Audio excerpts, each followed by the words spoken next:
Time for some SEC basketball and a sign of the times. Having to sanitize the basketballs. Who thought we'd be doing that this time of the year? But we are inside Memorial Gymnasium, the historic facility hosting the Vanderbilt men's basketball team.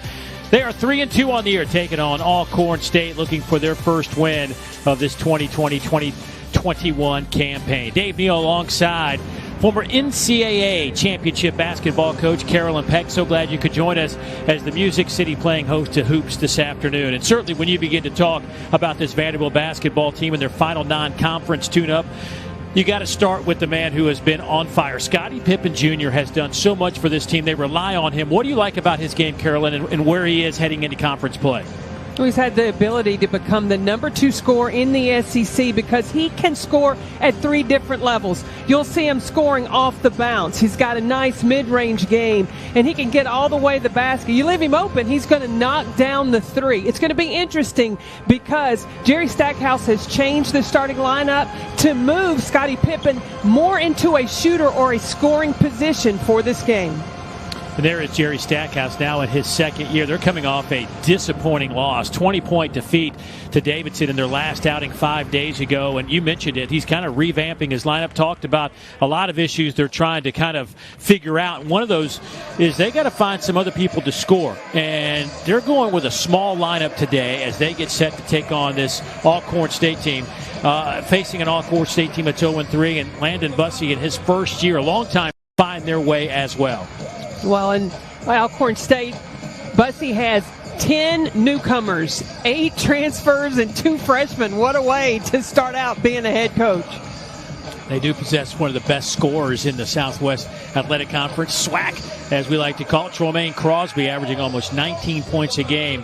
But he is not in the starting lineup today, as Tremaine has been in foul trouble through the first 3 games, only averaging about 24 minutes per contest, and I guess trying to buy a few extra minutes maybe down the stretch to keep Tremaine on the floor. Anybody averaging almost 19 a game, you better have him down the stretch if you want to win some ball games. He's also closing in on 1,000 points.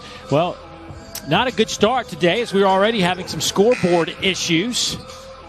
Let's hope we can get those fixed in a hurry. And what will be an empty gymnasium today usually seats at capacity around 15,000, but it might have 15 today. So it looks like we are set for some hoops. Vanderbilt in their home gold and Alcorn in their road purple jerseys, and we are underway. So Isaac McBride will handle the basketball at the point, but expect to see Scottie Pippen Jr. with the basketball in his hands quite a bit today. Well, Isaac McBride, he is another scoring point guard, but like I said, that moves Scottie Pippen to a scoring position, and that is a good start for Dylan Dessou. Look at our Farm Rich starting lineup, so we'll start with the Alcorn Braves. David Pierce, Anthony Farley, Kobe Wilson, Otis Walker, and Byron Joshua. 10 new faces for the Braves this year under their first-year head coach. And for Vanderbilt, their starting 5 for the Farm Rich starting lineups looks like this, with Scottie Pippen Jr., Tyron Lawrence making his 5th consecutive start, the freshman McBride, DJ Harvey, and Dylan Dessou. Jerry Stackhouse told us this morning, yes, he is looking for scorers, and in doing so, his lineup got smaller. But a problem for the Vanderbilt Commodores against Davidson was rebounding. So it's kind of like, do you score more points when you're giving up size? You've got to make sure that you check out and get to the glass.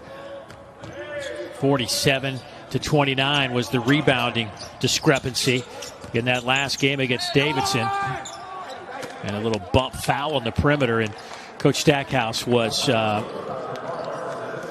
technical fouls, ejected in that game, frustrated afterwards, and some of the comments to us, he's just trying to find some guys, as you talked about. We've got to go try and find who is going to compete and who is going to play. He has got a bunch of dudes on this roster, and he's been rolling in about 13 per game. From a coach's perspective, is that a frustrating thing to have to do, to play that many guys to try to find something? Well, I think the good thing about it is that you really elevate the competition. But there's only so many minutes, and if you want to get some minutes, you better be able to perform. When I was coaching in Orlando with Doc Rivers, he talked about with the Orlando Magic, I'm going to give you all minutes. What you do with them is up to you. Well, Tyron Lawrence didn't do very much with his minutes as he picked up 2 quick fouls, and he's already on the bench, and we hadn't played a minute. So now Scottie Pippen Jr. coming off a screen, lost the handle. Alcorn back the other way. David Pierce gets it inside, and a nice easy basket for Alcorn, and right back the other way comes Vanderbilt. Pippen kicks it out. That three is good from DJ Harvey. The transfer from Notre Dame knocks it home.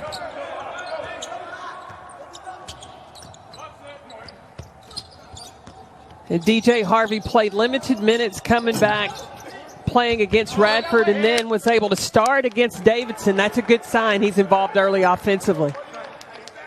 Last touch there by Isaac McBride. It'll stay with the Braves. There is Harvey. 6'6", 235 pounds.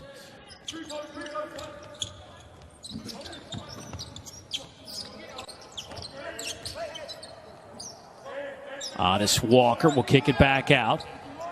Alcorn has lost games to this year to UAB in their opener, then at Houston, at Liberty. They've had to cancel like a half a dozen games this year. It has been a very uneven start for the Braves to get some comfort with their first-year head coach. It's just another added really challenge for Coach Bussey, because when you have to change your schedule and your preparation of what you thought you were going to do is completely different, and you're just really coaching on the fly. Deep three off the mark from Walker. Couple of opportunities on that possession for the Braves. Couldn't get it to go down. Vanderbilt by one. Here is McBride. And Pippen is fouled 30 feet from the basket by Byron Joshua, the 5'10", 185-pound guard.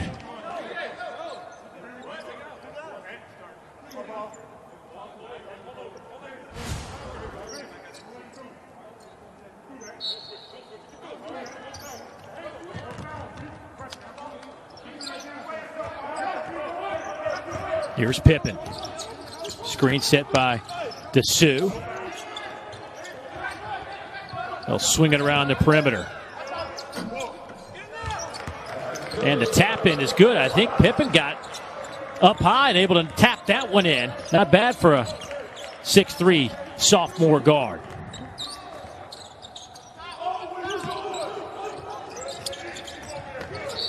They're going to give it to Wright.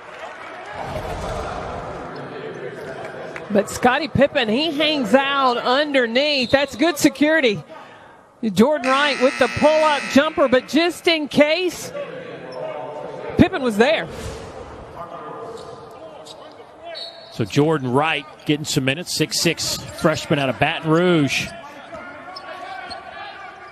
Or excuse me, the sophomore, averaged 16 minutes a game last year. A little over 5 points a contest.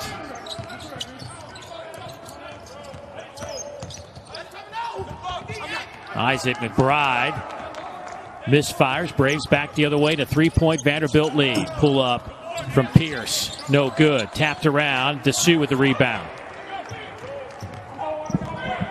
As you can tell, they're very used to getting the ball right away to Scottie Pippen Jr. That rebound into the hands of Fairley.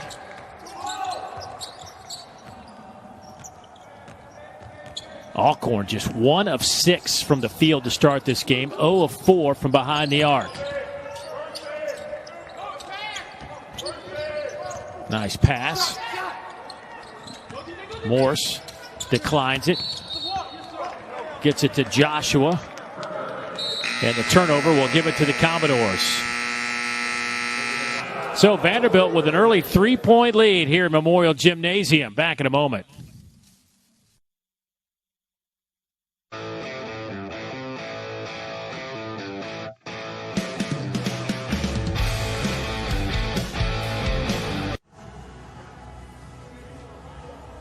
Commodores went 11-21 last year, 3-15 in conference play, hoping to change their dynamic here in 2020 2021, and two of those guys that could make that change, Scottie Pippen Jr. and Dylan Dessou. And Scottie Pippen Jr. off to a great start, averaging 22 points a game, second best numbers in the conference. And we talked a little bit about him in the Open, but he just brings a dynamic, a little bit like Saban Lee a year ago. But when he gets some help from Dessou, that'll certainly help his game out. Well, and Dylan Dessou at his size, able to step out and shoot the three and then also be able to go down low and get some work done in the paint. His versatility has been extremely valuable for the Commodores. You see what they have done combined, 48% of the team scoring. But, Carolyn, I mean, you know, all the really good teams have that third option, right, offensively. Is that something Vanderbilt's got to find here if they want to have that success? And I think they have two options. I think DJ Harvey could be that third option, the 6'6" transfer from Notre Dame. He's got a strong body presence. He has the ability to shoot the basketball. He just needs to get some reps. And then also Cleavon Brown could be another player who is not available to play, got a slight injury in practice yesterday, but that's another versatile 6'8" guy that could come in and help the Commodores. Yeah, Cleavon trying to just get healthy, missed all the 2020 conference season with an injury. Played 9 games, averaged 9 points and 6 rebounds before he got injured. And, of course, not playing today. But Vanderbilt knocks home the three from Scottie Pippen Jr., a 40% three-point shooter on the year. We've talked so much, Dave, about the perimeter for Vanderbilt, but also having that established inside presence. And not having Cleavon Brown, that was another player that they were expecting to have inside, not there. So it's got to be more guard-oriented like this for Vanderbilt and finding those opportunities to score from the perimeter. 5 games in double figures.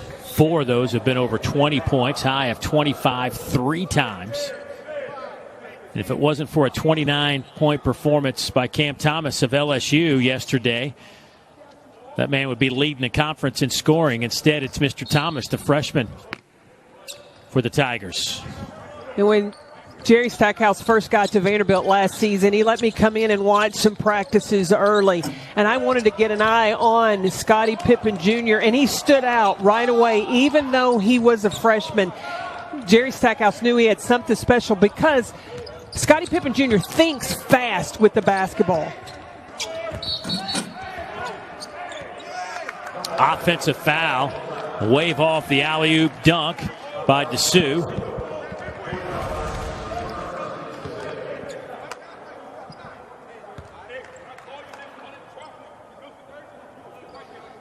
Good position by Jordan Wright. David Pierce III. He was there outside that restricted area. That'll be the first on Jordan Wright.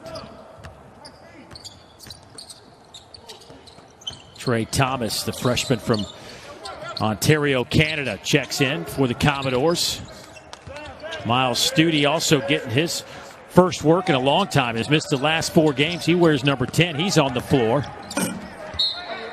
And actually off the leg of an Alcorn State Brave. So it'll remain with the Commodores.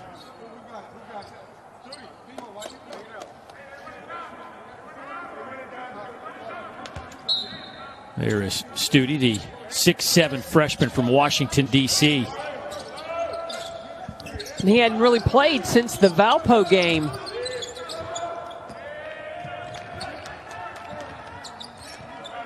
Just almost threw it away there. Trey Thomas gets it reset. Shot clock down to 7. There you go. Miles Studi buries the 3. And Coach Stackhouse said he just got into practice yesterday. Not sure if they were going to see him. That's a good sign that you can come in locked and loaded. Tyree Corbett able to kiss it off the window on the easy basket. That stopped an 11-0 Vanderbilt run. It's 13-6 now. Commodores up by 7. Studi tries again off the rim. No good.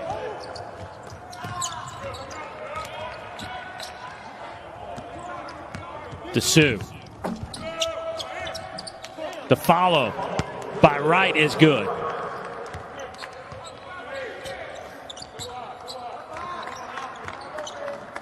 Vanderbilt has hit 6 of the first 10 from the floor. Meanwhile, Alcorn just 2 of 10. They have yet to hit a 3. 0 for 5, and they missed that layup. Back the other way. Here's Wright. Nice catch. Kick out. Thomas hammers it home. Another 3 by the Commodores. That's their 4th 3 of the game. They're 4 out of 6 from behind the arc. I like Trey Thomas, and one of the things that Jerry Stackhouse said that he reminds him of, Allen Iverson. He's small, he's quick, but he can also be deadly from behind the three-point line. So this Vanderbilt team been up and down in terms of the three-point shot.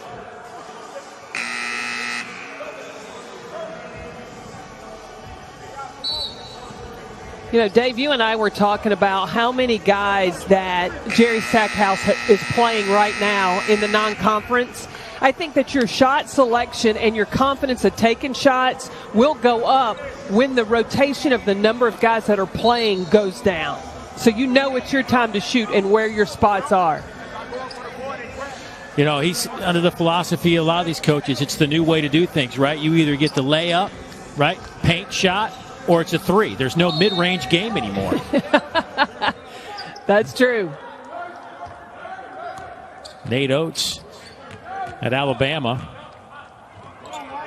brought that into the SEC last year, and it was obvious right out of the gates what he was trying to accomplish. There's a pull-up jumper. That one is knocked down. Alcorn makes it a 9-point game. Kobe Ross getting some work out of New Orleans, transferring from Alabama State. Scottie Pippen Jr., nothing but net.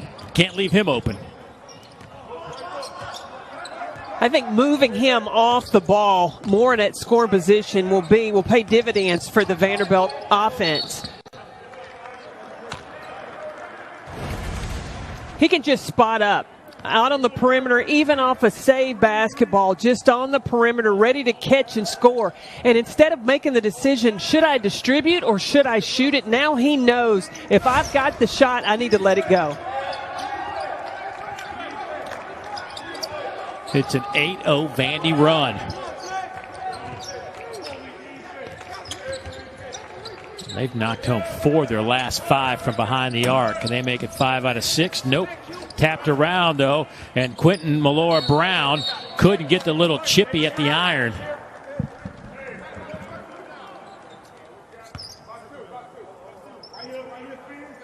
Quentin Malora-Brown, 6'10", 230-pound junior transfer from Rice. Sat out last year after averaging 7 points, 5 rebounds, shot 59% at Rice.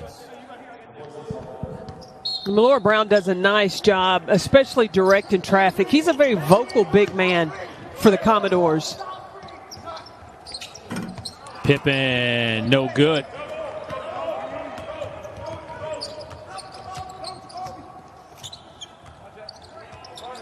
Byron Joshua, guarded by Pippen. Joshua tried to get it down low. Couldn't find Jacoby Reese. Instead, it'll be Vanderbilt basketball. 21-8, Commodores out in front. Back in a moment.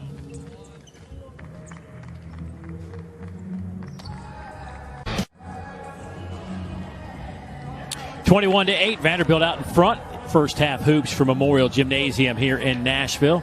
Dave Neal alongside Carolyn Peck. And don't forget, New Year's Day, the SEC Nation crew will get you set for the college football playoff semifinals. Laura, Roman, Tim, and Jordan will have live reports from the stadiums, features on Alabama, and a full breakdown of the Tide and Irish. 10 a.m. Eastern, 9 Central, right here on the SEC Network. And, of course, you can always find it on the ESPN app. We are closing in on a champion in football. Probably a lot of people out there didn't think we'd get to say that, right? I know, right? Do you have any predictions, Dave? I had a chance to do the SEC championship game on radio a couple of weeks back, and watching Alabama in person for the first time, that is one of the best Alabama teams I have seen. I know defensively they're not as good, maybe numbers-wise, as some other clubs, but I think that's just the nature of the game. But Alabama's so good offensively, I can't imagine them losing. Well, my mom's from Alabama, so if I dare say anybody else but Alabama, I may not be able to even be around her. Well, then just say Alabama. That's it. That's it. That's Keep done. Mama happy. Keep Mama happy. Go. Alcorn State expected to finish in the middle of the pack, 5th in the SWAC this year. They went 15-15, 11-7 last year, but have not won a conference title since 2002. That year they won the regular season and the tournament titles and went to the NCAA tournament. And there is another three-pointer by Vanderbilt. Jordan Wright knocking that one home. Came in just 1 out of 2 from behind the arc this season. That'll give him some confidence.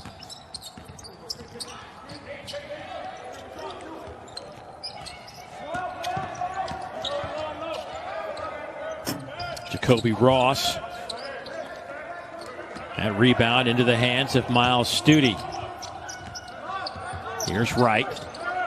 Gets a screen from Melora Brown. Cross-court pass, but an offensive foul against the Commodores. Good defense from Alcorn State as Arn Morris draws the charge. Well, the thing, though, I like about what Vanderbilt's doing is the intent when Wright went in, it was to make the extra pass. He's just got to have a little better body control. Not a lot of contact. A little acting, but enough. Maybe. Yeah, right?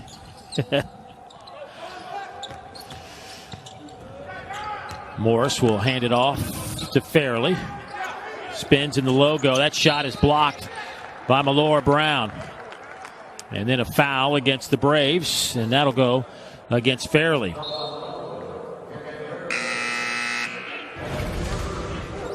The wingspan of Melora Brown, and he does a nice job of keeping his hands up, deflects the pass, and then keeps it in play.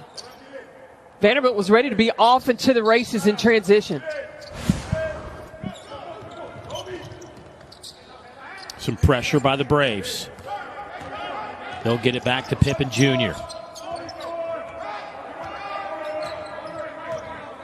Vanderbilt shooting 56% from the field, 60% from behind the arc, and that number will go up. Another 3. That is 7 here in the first half for the Commodores as Miles Stute knocks down his second.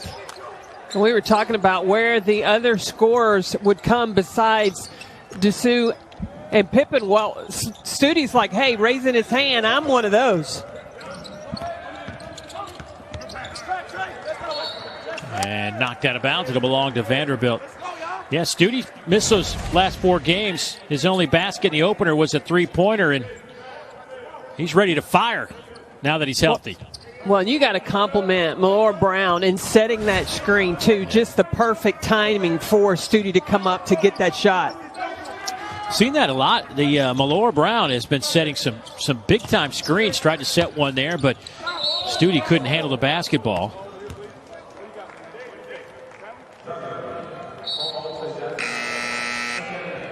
(27-8) for the Commodores. You know, the last few days, even though it was Christmas break, have been tough around Commodore basketball program. Just listening to the postgame and that loss, 20-point loss to Davidson, Jerry Stackhouse was an unhappy man. Felt like his team was just completely lost, and we showed you the quote earlier. He's got to find some guys that are ready to play, willing to play, the way he wants them to play. Well, he was frustrated with the rebounding, how severely they were out-rebounded by Davidson. And I asked him, I said, how did you get out-rebounded so much? And he said a lot of times the guys, when the shot went up, they were turning and watching the shot as opposed to going and getting the basketball. He wants effort. He wants intensity. That will get you seconds, minutes on the court to play. Maxwell Evans checks in for the first time this afternoon. He's one of those guys that just hasn't produced, and you got to have somebody step up in that role. And so Maxwell coming off the bench today. He's back defensively and with a nice defensive play, and that's what he can bring to the floor. Just a great athlete. Starts the break the other way. The alley-oop to Melora Brown. He can't hang on to it. And Vanderbilt just gave it away. See, this is what I like about Maxwell Evans, though. His intensity defensively, his timing, and watch him get up, block the shot, and get away with it without the foul.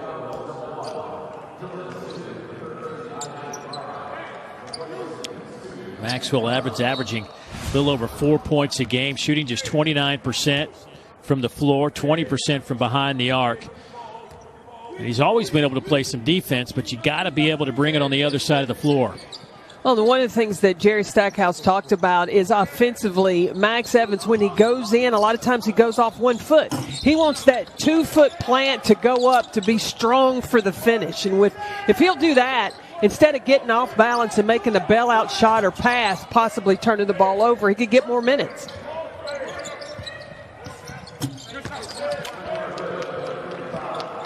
And Alcorn knocks home that three-pointer off the hands of Jacoby Ross, a senior transfer.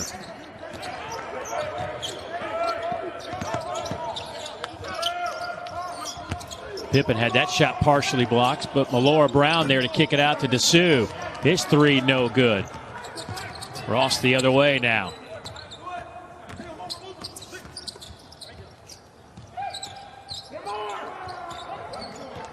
This is Ross's first action of the year.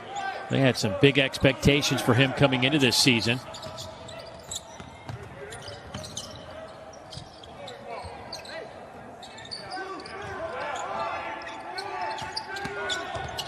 Shot clock down to 3.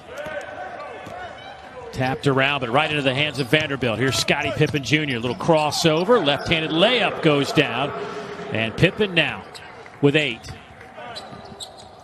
I like him off the ball, especially running the wings in transition instead of making decisions with the ball. He's the option to get the ball, so he's in that attack mode to the rim.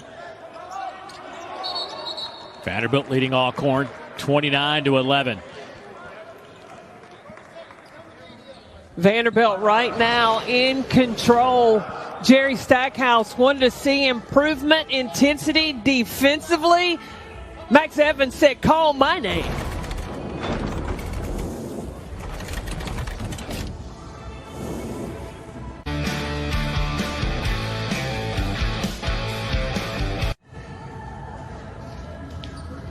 (29-11). Vanderbilt out in front, shooting 55% to get this one going.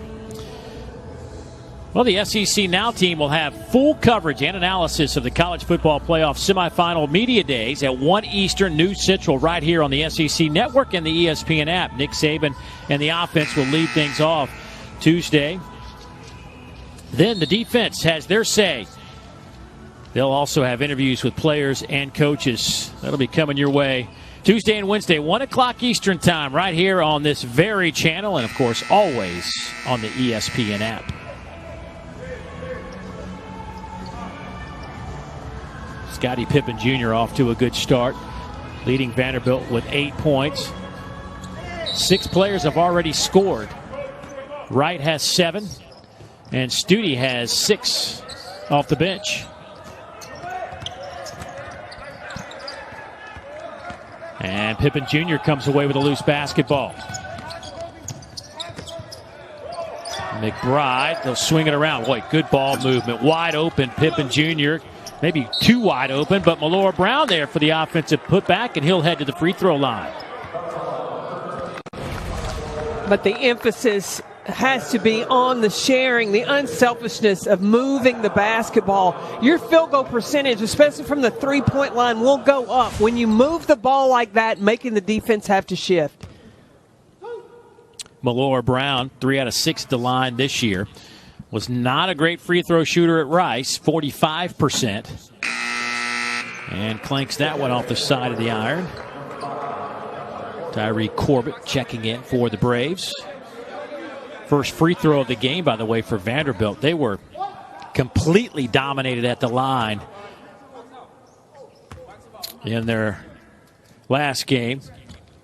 They were 8 of 11 at the line, but 25 of 38 for the opponent. Well, and when Stackhouse talked about how his team didn't come ready to play, you're a step slow defensively, that's when you're going to foul. And Davidson took full advantage of that because they played with great energy, moving and cutting out of their offense. Here's Pippen Jr. back the other way. 1-on-4, and he is fouled. He'll head to the free throw line as that'll be the 7th team foul against Alcorn.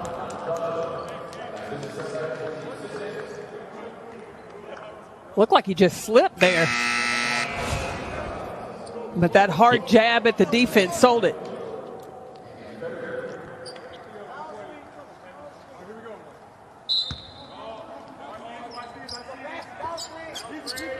Malore Brown. He'll get it up top now to McBride. He'll set the offense. Evans, corner three, no good. Malore Brown, boy, doing some dirty work for the Commodores. Can't get that to go.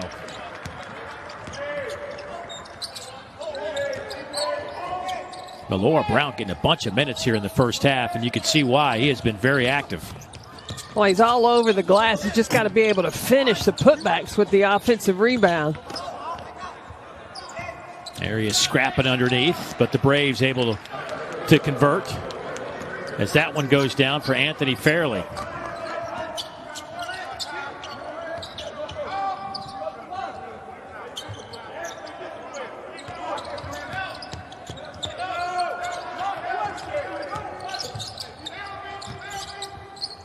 DeSue splits a couple of defenders, and he lays it in at 6'9", an easy finger roll for number one. And it's interesting to watch Vanderbilt play there. Sometimes they come down, they score quick. They got quick hitters. Then it's offenses take a little bit longer, and those that go a little bit longer. And Jerry Stackhouse talked about how he really looks at how his opponents defend. Are they good defenders? Well, then that means you're going to have to get deeper into your offense. Go to that second, third option. Scottie Pippen gave it to his option to his right. And Maxwell Evans slams that one home, and Vanderbilt leads it by 20. 9 assists on 13 made shots for the Commodores. That'll make their coach happy. Wow, and it's a good momentum builder for going into conference play. Malore Brown with another rebound. Here's Pippen, little stutter step on the baseline. Malore Brown will kick it. DeSue inside the arc, kicks it back out. Now the perimeter jumper on the way from McBride, no good. But DeSue knocks it out of bounds. Vanderbilt in control. Scottie Pippen having a good one. Scottie Pippen moved to the scoring position, but she still knows how to drop dimes. He was able to find Maxwell Evans.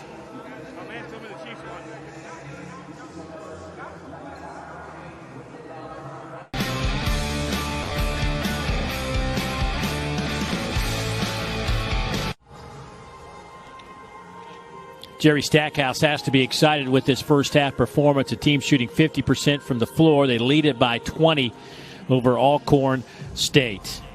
Hey, on New Year's Eve, the SEC Network will get you ready to ring in 2021 with a great women's basketball doubleheader, and it really is good. Ole Miss surprising some folks, 6-0 on the year. They square off against Dawn Staley's 5th-ranked South Carolina Gamecocks. That's at 6:30 Eastern. Then number 11, Arkansas, takes on number 13, Kentucky at Memorial Coliseum up in Lexington. And so long 2020, hello 2021. SEC opening day, you see some of those games coming your way. On the women's side, what jumps out at you as that opening schedule, Carolyn?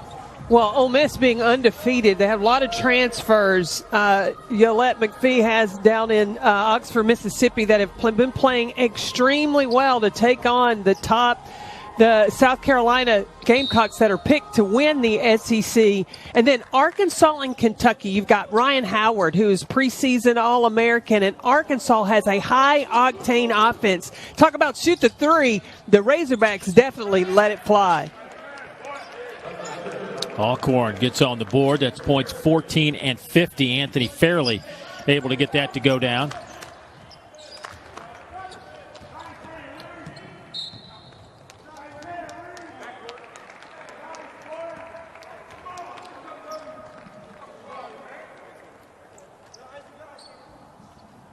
Alcorn 6 of 25 from the field. They are 1 of 8 from behind the arc.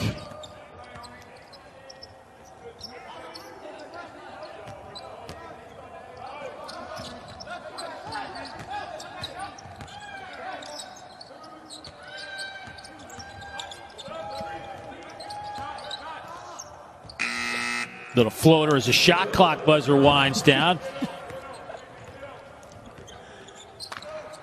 Trey Thomas will take the basket.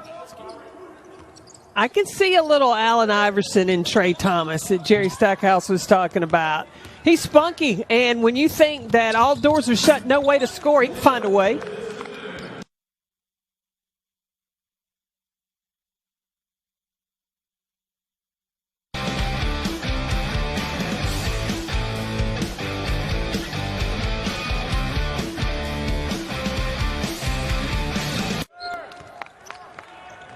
Another takeaway by Vanderbilt.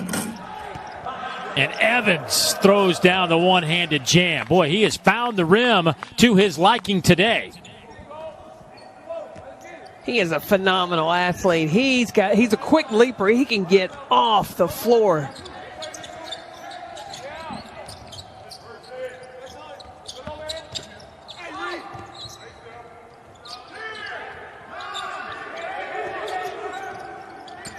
Here's Pierce in the lane.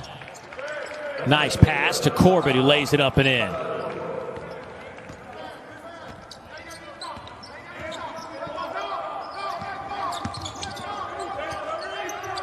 The kick out to Evans. Boy, he just cannot buy a three-point shot. Wide open there. And he has now missed 12 three-pointers in a row, has Max Evans. And it leads to an easy basket the other way. You know, Max Evans has got to recognize, yeah, you're open, but if you've got a lane to drive it with your athleticism, you can jump over most people.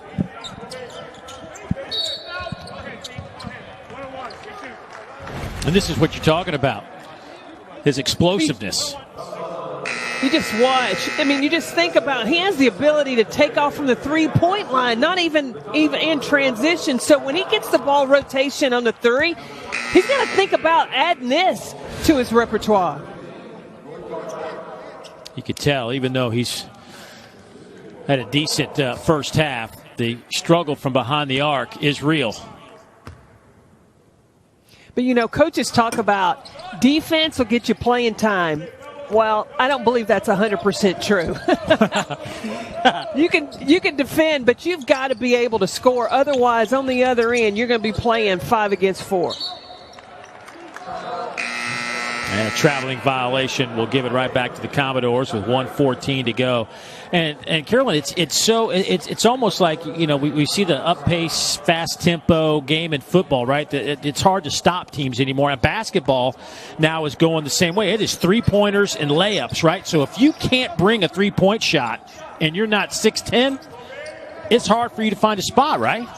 Yeah, I mean, you can be that shutdown, lockdown defender, but you've got to find a way to score. Now, you don't necessarily have to shoot the three, but you've got to find a way to score. Can you go off the ball screen? Can you make something happen there or on the drive? Crafty with making decisions. Make 2, stop 1.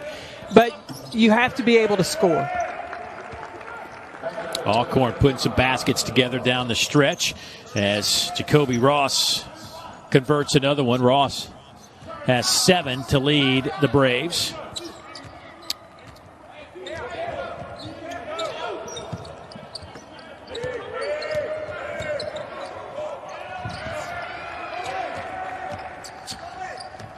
Here's Ross back the other way with 15 seconds on the clock, and he threw it away right to Pippen. And he will flush it home.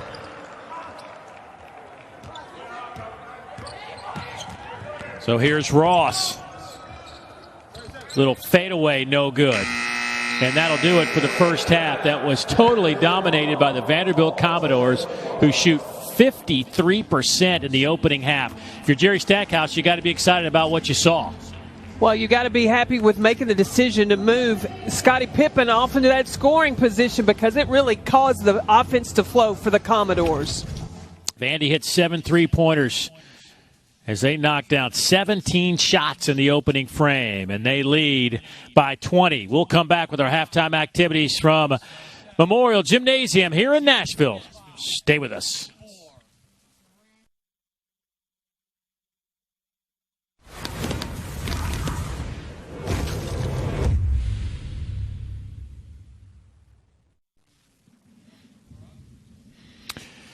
In the Music City, Vanderbilt and Alcorn State coming your way. Vanderbilt leading by 20 here at halftime, where the Commodores shoot 53% from the field. We'll come back, have more of our activity. Stay with us.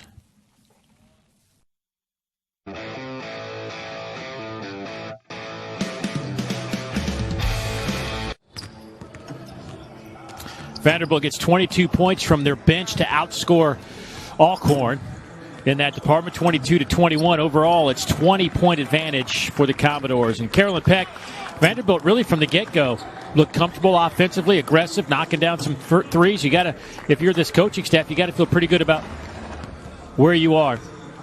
So these highlights, look, Scottie Pippen Jr. got things rolling early on. He knocks home the three there. He hit 2 of 5 from behind the arc. Malora Brown, though, feeding Jordan Wright, who gets that one to trickle through the cylinder. And Dessou also with a good first half, had 6 points, 3 of 5 to go with 4 rebounds. But Evans and Scottie Pippen Jr. able to get to the iron to help Vanderbilt shoot 53% from the floor, and they hold Alcorn at 30%. And Alcorn had to make 4 of their last 6 just to get to 30%. What stood out to you in that first half, Carolyn? The balance and the versatility of scoring for Vanderbilt. 18 points in the paint, 21 from the three-point line. So they're showing that they can score in different ways. Well, defensively, they did their job, limiting Alcorn to just 21 points. Rebounding totals, 19 apiece, but Vanderbilt shot the ball so well. Not a whole lot of rebounds to get for the Commodores on the offensive end. But Malora Brown, though, gave him a lot of really good minutes. Didn't score, but 5 rebounds, a lot of great screens. We talked about that. We'll see if he can continue that in the second half. Well, you like to see that kind of energy from a player who normally has been in the starting lineup to come in and bring that spark off the bench.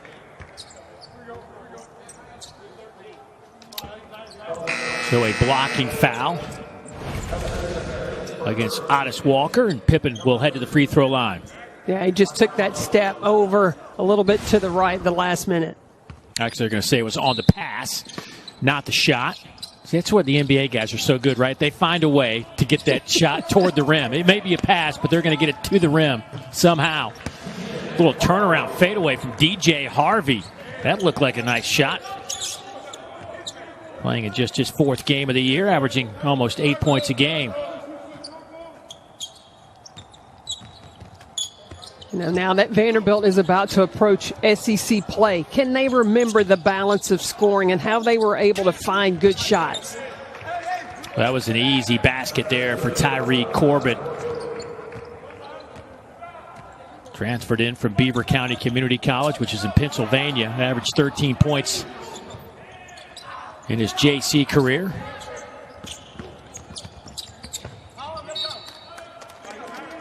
And Vandy loses it as Lawrence, who picked up 2 quick fouls, got the start, as he had been the last 4 games coming into today, but picked up 2 fouls in less than a minute, so not a whole lot of action for the freshman out of Monticello, Georgia.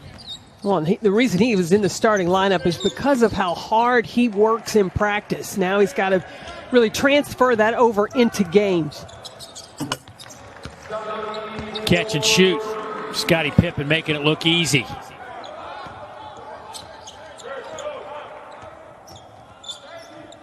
I talk to coaches a lot that, are struggling with their offense. And when they come to understand, have that first move and make the defense have to stop that. And right now, the first move for the Vanderbilt Commodores is to go to Scottie Pippen Jr. When teams have to focus and really get out and cover him on the three-point line, then that'll open up different things, drives to the paint, or even get a post-up down low. Pippen now with 13 points, 3 assists in this game. Came in averaging 22 a contest. Baseline bounce pass. No good from Pierce. Vanderbilt the other way.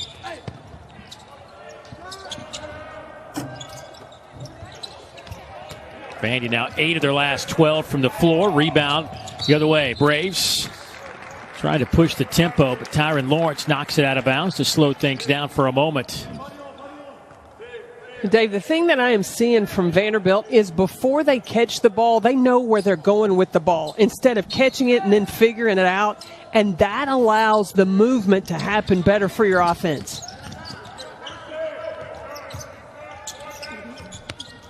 Top of the key three from Corbett, no good. Offensive rebound and put back by Corbett is good.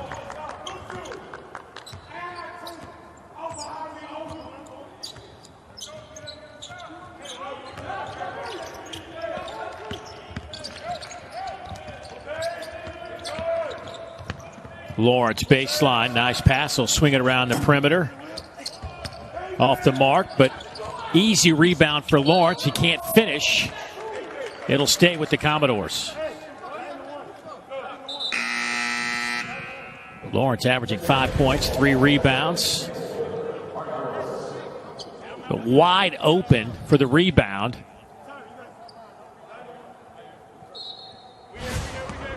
Lawrence just needs to let the game slow down for him, because if he just gathered easy little shot fake, he made that shot a lot harder than it needed to be.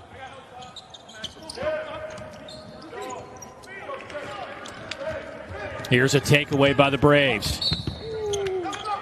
Pippen Jr. thought he had a block. Instead, it'll be free throws coming up for Morris.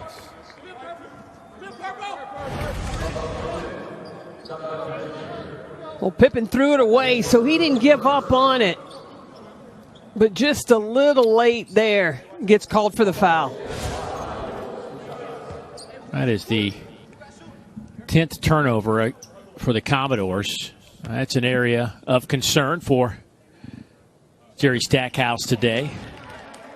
What was the number? What, like when you left a game, I know every game was different, but what did you feel okay with in terms of, because you know they're going to happen, right? I mean, as a coach, you got to understand it's going to, you may not like them, but what was the number you kind of wanted to have your teams at? When it comes to turnovers, 13. 13 is such an ugly, unlucky number, so it's like you want to be under 13 of turning the basketball over. Oh, Vanderbilt sits there at 10 right now. Alcorn has turned it over 13 times.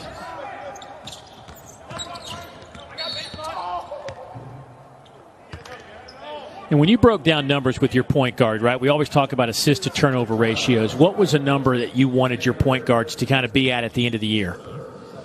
Ooh. 2 to 1, 2.5 to 1, 3 to 1. I mean, where did you feel good? 2 to 1 is good or average. Exceptional is like 3 to 1 or better than that. But you know, if you could be 2 to 1, as much as your point guard was going to handle the basketball, and you didn't want to shackle them to where they were afraid to make plays. So as long as it was higher on the assists than the turnovers, you kind of let that go, and then it depended on what kind of turnovers they were getting. If it's in transition and you're pushing down the floor, throw it out of the gym. I wanted you to get down the court. I could throw it out of the gym. I just couldn't get down the court. Church League basketball is pretty much where I drew the line right there. That was it for me. Like coaching the championship game for Purdue, Akari Figs was my point guard, and she could also shoot it. So, you know, if her assists were down because she was scoring, I was okay with that. Whatever it takes to win a championship, and you accomplished it. A rarity. So many coaches and teams shooting for it. Only a few get to hoist the trophy.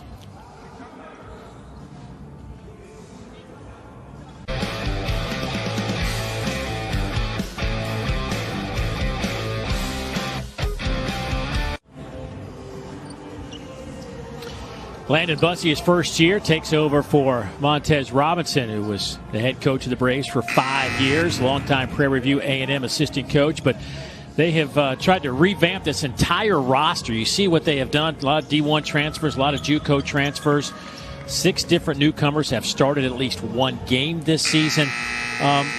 Carolyn, you've been taking over some programs. How hard is it to to get your footprint on a program? How long does it take? Well, I think it depends on what you inherit. I think you have a better chance of putting your own footprint when you have so many new pieces.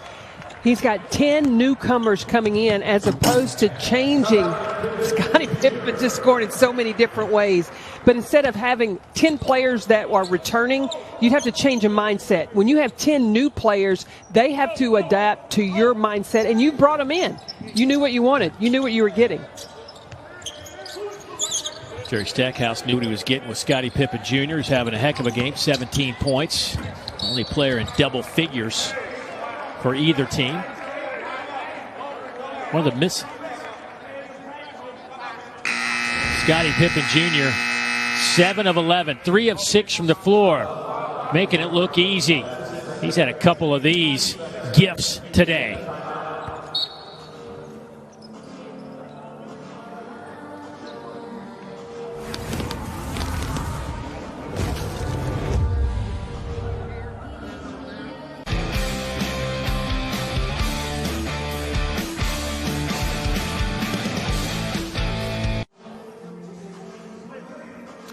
Vanderbilt leads at 50-26 here in the second half from Memorial Gymnasium in the beautiful city of Nashville, Tennessee. And certainly just awful news as a bomb exploded in this holiday season in downtown Nashville, right there at 2nd Avenue. Everybody that's been to Nashville, familiar with the area, and just you see some of the destruction. Luckily, nobody was killed, but Carolyn, you live in Nashville. You're from this area. I mean, it's got to be heartbreaking to see your town just take one like that. Just awful, awful news. It is heartbreaking, but it is also encouraging, especially the 6 police officers that walked into danger to get the people out, to warn them to evacuate. And you've got to believe that that saved so many lives, that they had the courage to take action to put others' safety before their own. Just incredible work by the law enforcement in Nashville, and they have their eyes on a suspect right now, trying to track him down and figure out why in the world somebody would want to do that. The most inconvenience was I wasn't able to make phone calls on Christmas Day for about 2 days, but I could text message and FaceTime, and now AT&T, for the most part, we have that back up. That's great news. Alcorn down 22. Here is Ross, who didn't play in the first 3 games for Alcorn, but leads him in points with 9. Nice pass to Tyree Corbett, who gets it to drop off the backboard. Corbett now in double figures with 10 to take over top honors for the Braves. And a foul against Alcorn. That will go against Otis Walker, transferred in from Stephen F. Austin. And asking Jerry Stackhouse what he expected from Alcorn State. He did. He said that they're going to have a couple of players back that had not played. I don't think that he was counting on Tremaine Crosby not to play. But you've got to be aware of a team like this that can really, unpredictable, play with no fear. Well, the turnover by Pippen leads to a basket by Byron Joshua. Back the other way. Vanderbilt able to convert on the other end as DJ Harvey gets that one to drop. Harvey now with 7. What you can't do if you're Vanderbilt right now is start clock watching, though. You can't start making mistakes because film does not lie, and the coaches get to keep that. You get sloppy, you're going to hear about it in practice tomorrow. Here's Ross. Back to Ross. He'll fire for 3. That's off the rim. No good. Right into the hands of Jordan Wright. Here's Lawrence. Nice kick out. Good ball movement. Wide open 3 for Pippen. 4 purple jerseys, only 1 gold jersey underneath the basket. That's a 2 all the way, and that one goes down for Byron Joshua. Saw the reminder of the Tennessee-Missouri game that's coming up to kick off SEC. These are the 2 ranked teams in the SEC starting off, going head-to-head. I can't wait to watch that one.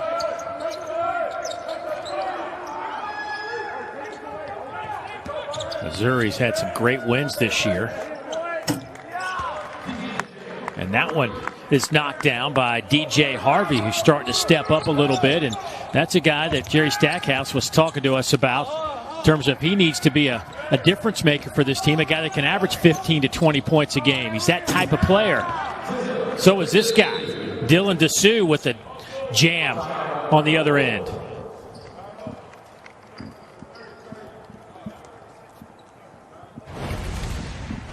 Pushing in transition.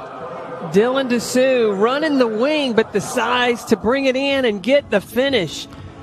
This is a good way, good momentum builder as Vanderbilt finishes up the non-conference season before they play Florida in their SEC opener.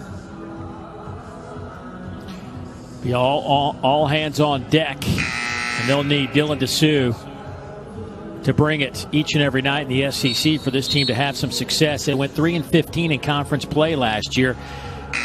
Big moment for them was back on February 5th last year when they knocked off LSU. That snapped a SEC record 26-game conference losing streak.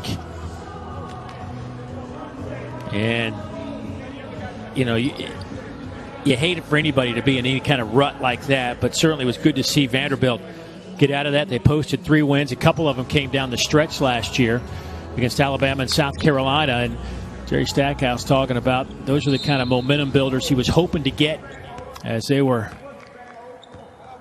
trying to get back in the mix in the SEC. Well, if you can do that in your first year, taking over a program that had really struggled when you took it over, to get that kind of win against LSU, that gives you something to talk about when you go talk to recruits. See, this is the vision. These are the things that are going to happen when we bring in even more talented players into this Vanderbilt program. There is Jerry Stackhouse, a little calmer than he was. He had 2 technicals against Davidson, was tossed from that game. Of course, it was just a tough week for him. His dad passed away recently here in the month of December and had to deal with that, missed a game because of that, and then comes back and his team struggled against Davidson. Had a few days to kind of calm things down, get his team back on the practice floor. And this season is very unique because one of the things Jerry Stackhouse talked about there, that'll make you feel better when you've got Miles Studi knocking down threes, but he said he doesn't wake up. The first thing he's thinking about is strategy and X's and O's. It's, do I have everybody pass the COVID test? Yes. How many negatives do I have? I mean, that's our life right now. I mean, it is crazy. I mean, these kids also, you know, taking all these tests, and they're wondering, am I positive, negative? I mean, it's the stress of that has got to be remarkable. They've already had to shut down the program for a little bit while they had some COVID-related issues. Went 16 days between games after the Valpo game. One of those guys that was out because of COVID-related issues was Miles Studi. He is making the most of his emergence with 9 points, all on three-pointers.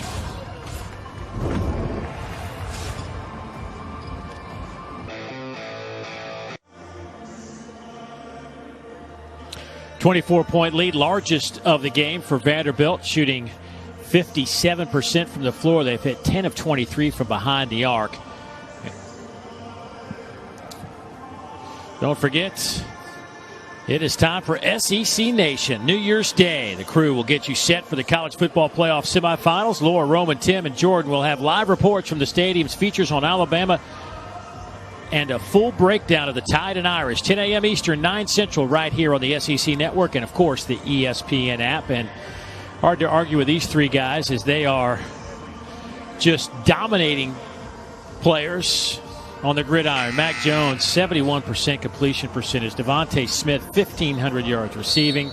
Najee Harris with 27 total touchdowns, including 5 in the SEC championship game. Just can't see them.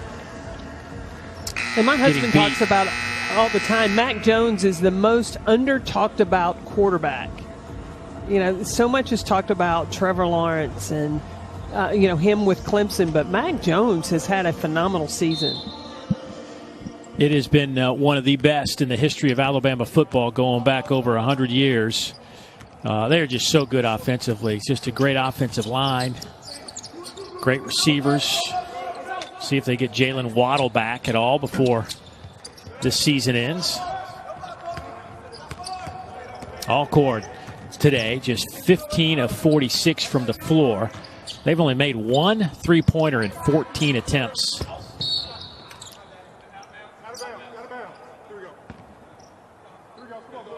It'll be Alcorn basketball. One of the things that you mentioned just briefly, Tromaine Crosby, their leading scorer, is not on the floor at all. Didn't start. We haven't seen him. He was in uniform and warmed up. He's not even on the bench right now. But that's 19 points a game that you don't have. Preseason Conference Player of the Year pick, 6'4" guard, senior. Only 8 points away from 1,000. Appears he's not going to get it today.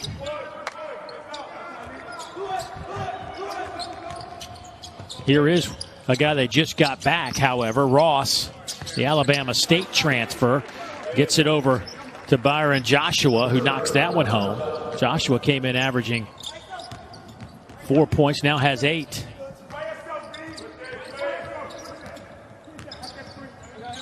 Corbett and Joshua have scored the last 16 for Alcorn, but another 3, contested 3, knocked down by Studi, who's making a play for a bunch of minutes coming up.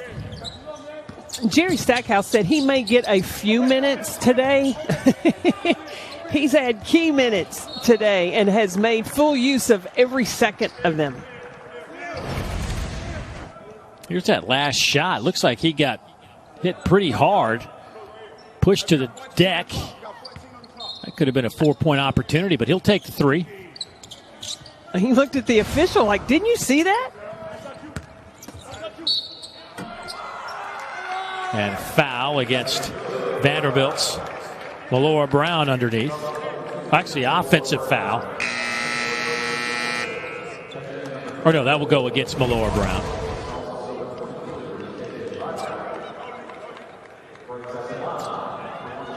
There was more contact on Miles Studi's 3 at the other end than that one down low.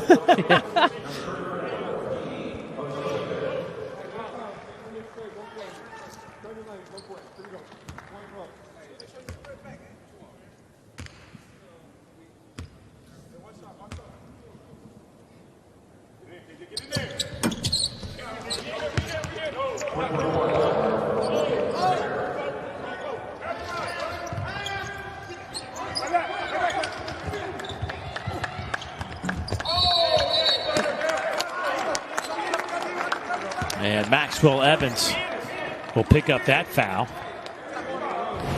Or, excuse me. He can just fly. Wow. Yeah, goaltending against Evans. I think when his basketball career is over, he might look into some volleyball with that kind of vertical. It is crazy how quickly he gets off the floor, too. Wow. Boy, if he could just shoot the 3, right? That's what he needs, a consistent 3. He can, it's just got to make it consistent.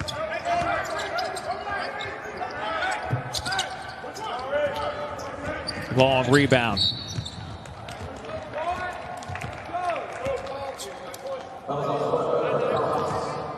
Trey Thomas picks up that foul, the freshman from Ontario.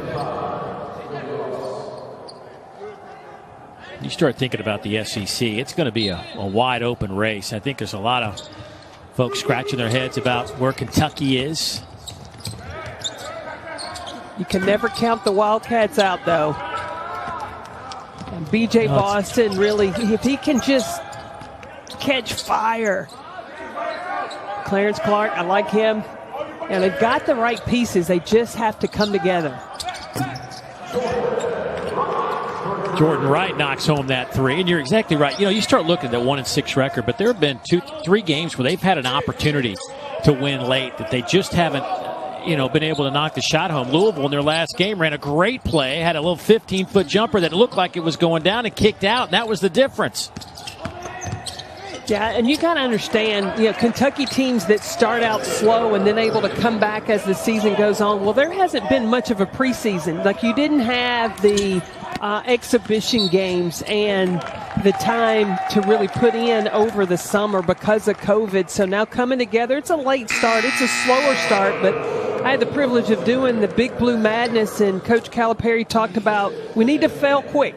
So he wanted to fail early, and you don't ever really want to fail, but if you were going to have these missteps, do them now, learn from them. But now he needs to see the learning start to happen because SEC play is not going to get any easier. They had their opening game with South Carolina, of course, postponed. I know they were trying to work some magic and get an opponent to come to Lexington to fill that spot to try to get one more game in before they do ramp up their conference slate.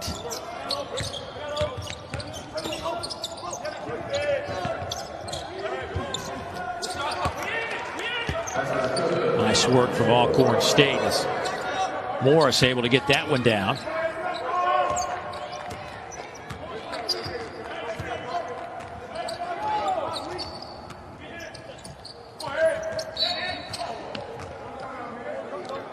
So our under 8 media timeout coming up, 19-point game. Vanderbilt's hit 12 threes.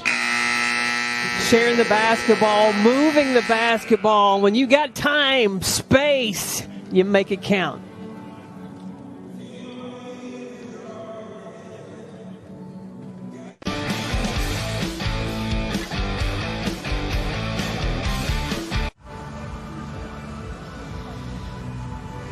(66-47) our tally, 7:45 to go in the second half from Memorial Gymnasium here in Nashville. Don't forget, the SEC Now team will have full coverage and analysis of the College Football Playoff semifinal media days at 1 o'clock Eastern. That'll be noon Central right here on the SEC Network and, of course, the ESPN app. Nick Saban and the offense will lead things off on Tuesday, and then the defense has their say on Wednesday. They'll also have interviews with players and coaches. That's all coming your way right here on the SEC Network. As you see the Rose Bowl presented by Capital One, Alabama, Notre Dame, Crimson Tide holding on to that number 1 spot. Of course, the Rose Bowl being moved to Arlington and to AT&T Stadium, where they will allow some fans and family members to watch that one. Empty gym here at Memorial. Off the backboard. Nice play by Scottie Pippen Jr. That's a guy that can really create. He just seems to find a way.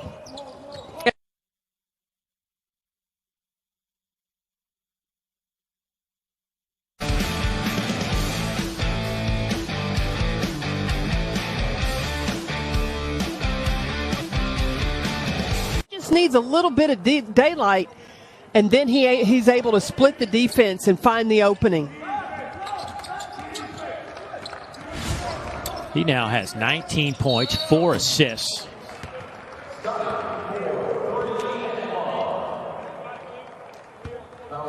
Count the basket.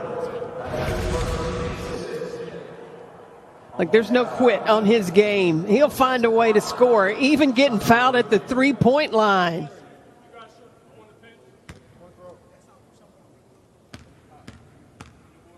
Wow.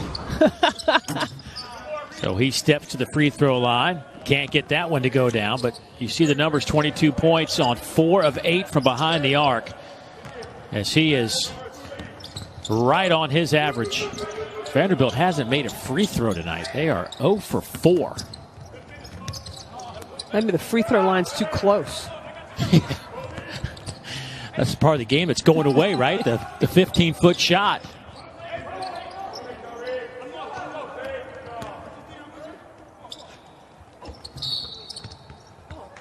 And a foul. That's Miles Stute. Gets hammered.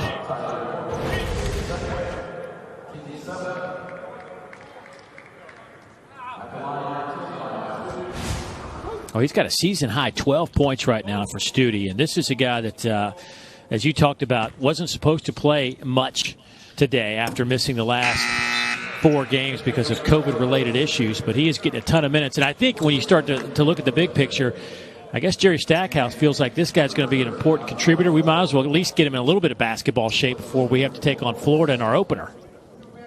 I think you've got to just go on how he feels, because he hasn't played since their first game against Valpo. And in that game, he was 1 of 4 from the floor. So he's had some time to get some shots up. He's found his rhythm. He looks very comfortable out there today. It doesn't look like a guy, certainly, that has missed a bunch of time. Pippen picking up his second foul. You know, with Stute being out, too, it's really hard to measure whether or not a player's going to be in game rhythm, because, you know, you're going every day in practice. I don't know how much contact. He really just came back into practice yesterday, but he looks game ready as he plays today. So front end, 17 fouls against Vanderbilt, so free throws the rest of the way for Alcorn.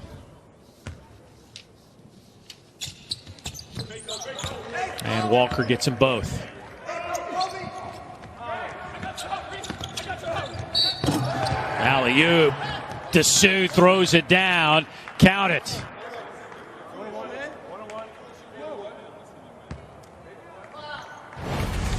Every player has got to love playing with Scottie Pippen, because if there's an opportunity for him to set you up, he's going to. That is a perfect delivery for Dylan Dessou. Carolyn, they're actually going to call that foul, not on Dessou, who got hammered on the alley-oop, but they're calling it on the pass. Boo! So, yes, exactly. Dessou's like saying the same thing. I got hit a lot harder, he said. But that'll send Pippen to the free throw line, and he converts the free throw, and that is on the pass. Oh, he did get a body check there, but I think the official, if I'm Scottie Pippen, let that one go. Give me the assist. He's got 4 of those today, but 1 of 2 at the line. Vanderbilt 2 out of 8 at the stripe.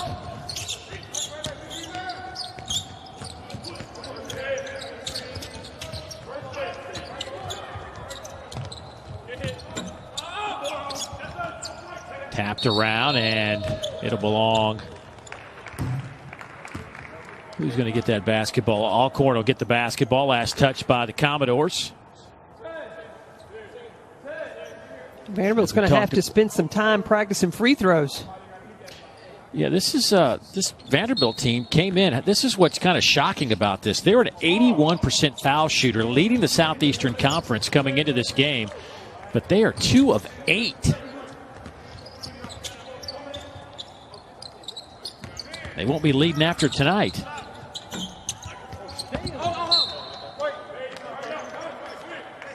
It'll belong to the Commodores. 5:27 to go in this one.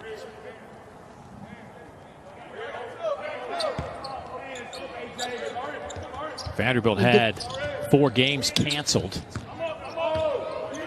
in their non-conference slate. And then coming up Thursday, they will start SEC play against Florida. That game can be seen on ESPN2. Late start, 9 o'clock Eastern. I think in this game, Jerry Stackhouse has shown he's found combinations he has let play for long stretches of time. I think he's finding some combinations that have worked well.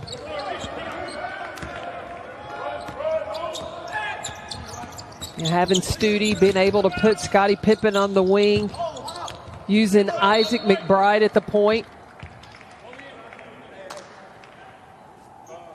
You know, you go back and think about Lawrence picking up 2 quick fouls, right? It gave him an opportunity to insert somebody else, a guy like Stute, maybe getting more minutes in the first half because of that. And Stute hitting some shots, got himself some extra time. This is your audition. You better make the most of it. Yes. Jerry looking for players right now. He ain't got time, right? Messing around with rotations. That won't be the norm moving forward as Otis Walker knocks that home. Now Alcorn just 2 of 18 from behind the arc.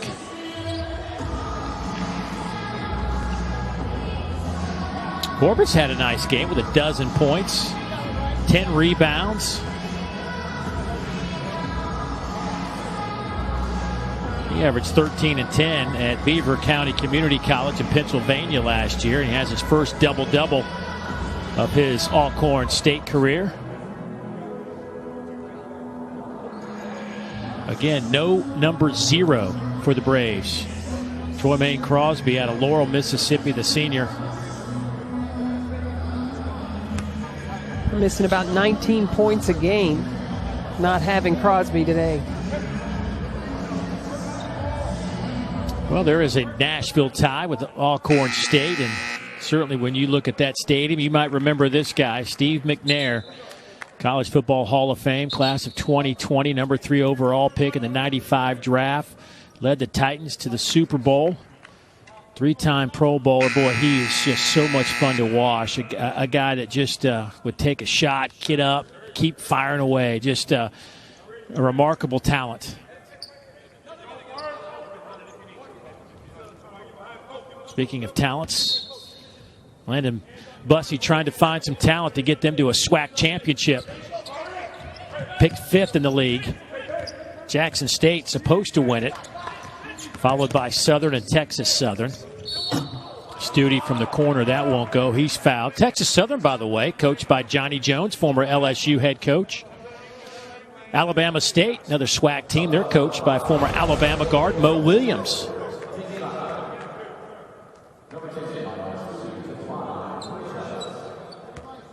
So 3 free throws coming up for the Commodores, and Studi can add to his totals, which have been solid today with 13 points. Give it 14.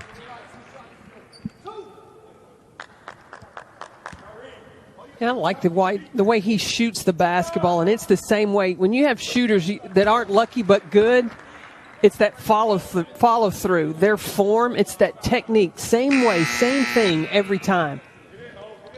You know, one thing about Studi that I've noticed watching him play today, he's just a freshman out of Washington, but he has not played like his body's not a freshman body. And I know he can still add some weight and some strength, but I mean, he is physically ready. You know, you can just see it. Some freshmen aren't, but he appears like he's a guy that can hold up.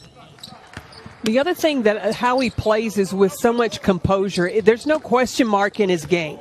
He knows that when the ball comes in and he's open, he's supposed to shoot the basketball. A lot of freshmen may have some hesitancy. I don't see that out of Studi. Out of Washington, D.C. Isaac McBride thought he had a steal, but a reach-in foul. He gets 13 in the gold jersey. So these games, right, you're going to win this handily over Alcorn, and you're setting yourself up for SEC play. Things get a little sloppy. So from a coaching perspective, right, any win you want, how do you handle a game like this in terms of getting your team ready for what's about to hit them in the face in a few days? Well, I think you break down film and you point out the things that would happen regardless of who you're playing, like when you're catching the basketball with already a plan of what you're doing with it. That shouldn't change regardless of who your competition is. So that ball movement, Jerry Stackhouse has to be pleased with. And then defensively, now you can go back and go, even though we're playing Alcorn State, these are breakdowns that we had. You cannot allow winning to cover up those kind of mistakes. You still got to stay disciplined with your defense. Look at our game summary. Scottie Pippen with a game-high 23, came in averaging 22 points, second best totals at the Southeastern Conference through the non-conference slate. Studi sees a little seam right to the rack. Tried to throw it down. Braves back the other way. Corner three on the way from Walker. Rebound. Dessou had it, lost it. Corbett going baseline. It'll belong to Alcorn. So we'll step aside our under 4 media timeout. Vanderbilt in complete control, leading it by 22 here at home. Maxwell Evans may be struggling with his shot, but he's not struggling in this department. Let me tell you, opponents are going to struggle with their shot if Maxwell Evans is on the floor, though. He's protecting that rim. Boy, he is some kind of athlete. Gets the block shot there, but he could use a three-pointer to maybe help his confidence. He's missed 12 straight. 0 for 2 today. But I really don't believe he's got to live and die and think, I'm not going to play if I don't make threes. Right. He's just got to find a way to score. And what Jerry Stackhouse had talked about is especially coming in, penetrating in the paint. He wants him off 2 feet. He wants him off balance. That's something he could control. If that's going to decide whether or not you're on the floor or not, hey, I'm going to plant 2 feet when I go up every time. Let me ask you this, though. I know he's not a three-point shooter, right? He's not one of those you would classify as a guy you're going to just let him fire away. But when you miss so many threes like he has, how hard is it to not let that affect you no matter what you're doing on the floor? Well, number one, you need to have amnesia. And you got to forget about the last ones that you've missed. Right. Then number two, you've got to decide and look at time and score of when you're taking threes. So is it early in the shot clock? Is it later in the shot clock? Do I have to take it or do I want to take it? If I want to take because it's early and I'm open, well, you're open for a reason when you're looking at statistics. But if it's late in the clock, you need to take that shot and understanding that difference. Vanderbilt has hit 13 of 28 from behind the arc. Long rebound right back to the Braves. They'll reset it here as we go under 3 minutes.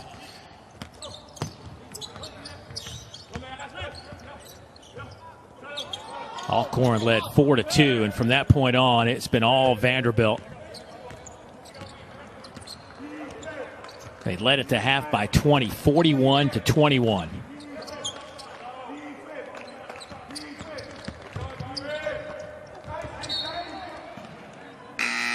Trey Thomas got tied up on the baseline, tried to hit Studi, who, by the way, has 11 of his 16 points here in the second half.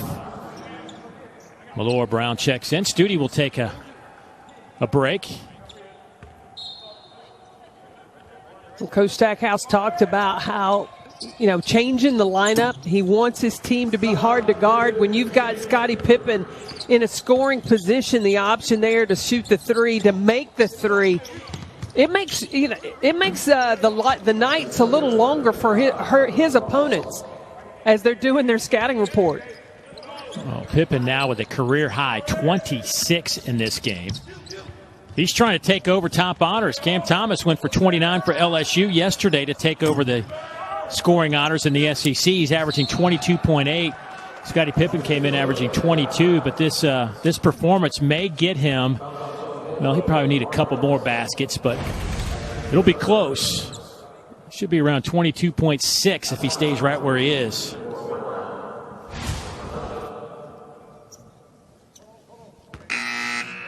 Two minutes left. I think he's got a couple more buckets left in him. Oh, yeah. And he's thinking, all right, a couple minutes left. I can get a couple shots up. And he's watching that bench, too, to see if somebody's coming to check in for him, too. He's got an eye over there. Every time he hears that buzzer, he's like, I'm going to look away, act like he's not coming in for me. So 157.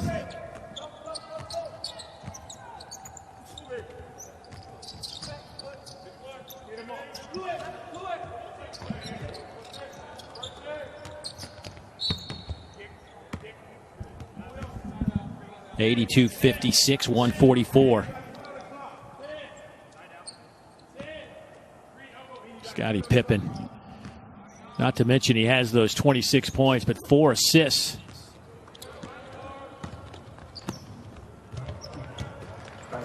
And he gets the layup to go, so 28 points now.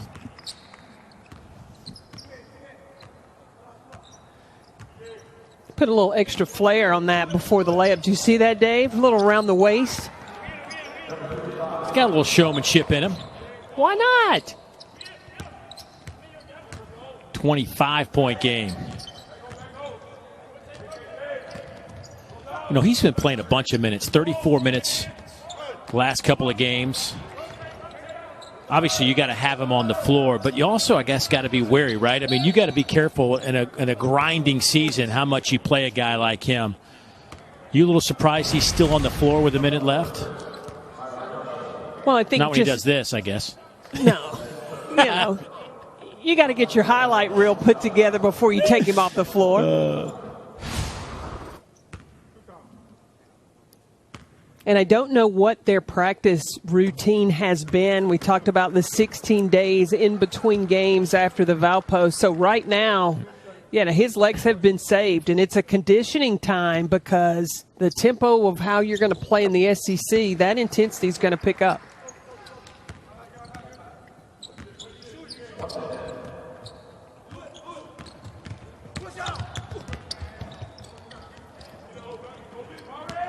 So Vanderbilt looks like they're going to hold on for their fourth win of the season here. And this would be one of the greatest collapses in history of sport if they were to lose 85-59. It would be. I wouldn't say one of. It would be. Alcorn going to 0-4 on the year. But Alcorn State's going to be battle-tested once they hit the SWAC season.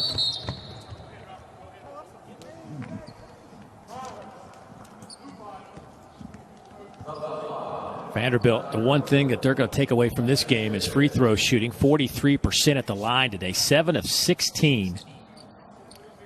Again, for a team that's shooting 81%. Back up.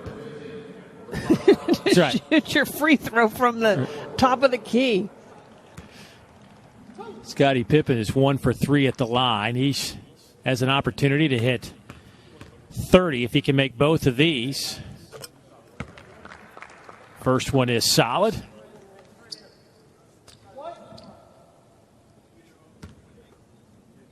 He could take that top spot back for scoring in the SEC. And he got it to go down with 30 points. 20 of his points have been in the second half. That is a good final 20 minutes for Scottie Pippen Jr. That is for sure, as Vanderbilt has hit 87 points.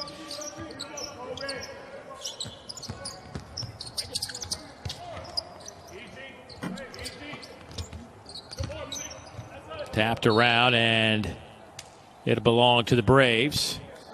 20 on the shot clock, 22 on the game clock.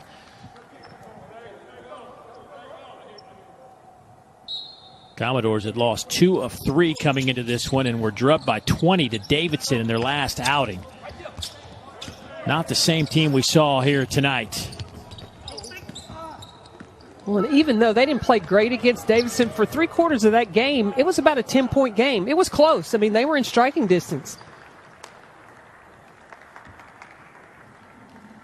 A season-high 14 three-pointers for the Commodores. They shoot 46 from behind the arc, 57% overall. And they put on an offensive show, beating Alcorn State 87-59, our final score. And it was Scottie Pippen Jr.'s 30 points to lead the way for Commodores in double figures. And Studi making his first appearance since their opener, an impressive appearance. 16 points on 4 three-pointers with 5 rebounds. And you can bet he'll be in the main rotation as the Commodores get set to take on the Florida Gators in their SEC opener in a few days. Got to believe that Jerry Stackhouse pleased with his decision to move Isaac McBride into that starting lineup so that Scottie Pippen Jr. could be the focal point of their offense. And Scotty down on the court, put on a headset for us. And Scotty, thanks for joining us. Glad you can hear us. Dave Neal alongside Carolyn Peck. 30 points tonight, new career high for you. Take me through this game. I know it was tough coming off the Davidson game, but how did you feel your guys played tonight against Alcorn? I feel like we played a good game. We came out better defensively. The emphasis was just playing tougher. Against Davidson, we didn't come to play. They beat us by 20, so we knew we had to come out here and get the win. Coach Stackhouse inserted McBride into the starting lineup, moved you off the ball from that point guard position. How'd you like being in that scoring spot? I feel like I play combo guard 1 and 2, so just putting Isaac at the 1, it just expands my game. I'm able to shoot the ball, get more open looks, get some threes, and also just attack and transition. So I can play the 1 and 2, so today you can see that. You know, Scotty, Coach Stackhouse, we talked to him before the game today, and still got a little bad taste in his mouth from that Davidson game, and you could tell his post-game comments, a little frustrated with things. How has it been at practice, and what was that like the last few days? The last few days was rough. Just a big emphasis on defense and just rebound, but just toughness. Today we went over a little bit of the game plan, but Coach Stack just told us, man, we just got to come out here and play tough. It's not about X's and O's, it's just who's going to play tougher and just get up and down the court. So this game was big for us just to get a win going into conference. How nice is it you have had to carry a majority of the scoring load to have Miles Studi back on the floor and to show the offense that he could bring? Yeah, it's good to have Miles on the court. Just another dude that can shoot the ball, but we've been battling with COVID problems and just stuff like that, so we haven't really had our full team until tonight, so I feel like this is a glimpse of what we could be. Yeah, speaking of that, you got Florida coming up, SEC opener. How excited are you to get to conference play? I'm real excited. Last year we didn't get the outcome we wanted in the SEC. So, this year looking to do better and just finish good. I'll tell you what, it's a great game today. You had 20 in the second half, 30 for the game, new career high. Hopefully you can carry that on to the SEC. Thanks for joining us, Scotty, and good luck rest of the way, buddy. All right, appreciate y'all. 87-59, the final score as Vanderbilt thumps Alcorn State here in Nashville. We'll come back, put a wrap on things. Stay with us, back in a moment.